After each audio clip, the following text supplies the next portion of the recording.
ya mitume. Siku ya Pentekoste ilipowadia, wote walikuwako mahali pamoja.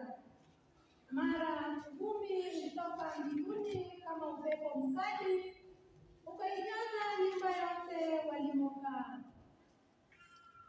na ndimi kama za moto zikawatokea, zikagawanyika na kutua kwa kila mmoja wao.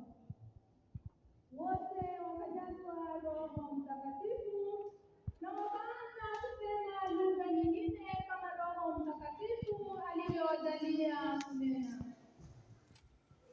Huko Yerusalemu walikaa Wayahudi, watu wacha Mungu wa kila taifa lililoko chini ya mbingu.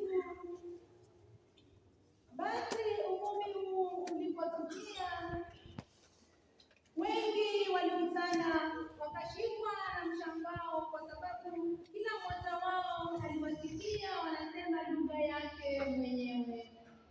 Wote walishuka na kwa mshangao waliuliza, hao wote wanaosema si wa Galilaya? Kwa namna gani kila mmoja wetu anasikia lugha aliyozaliwa nayo?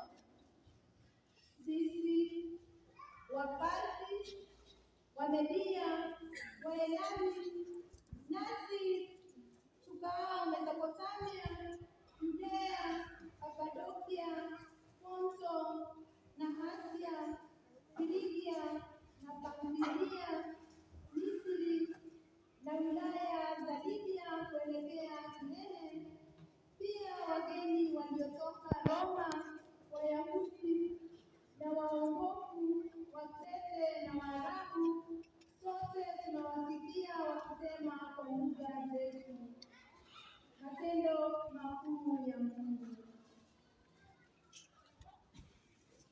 Neno la Bwana.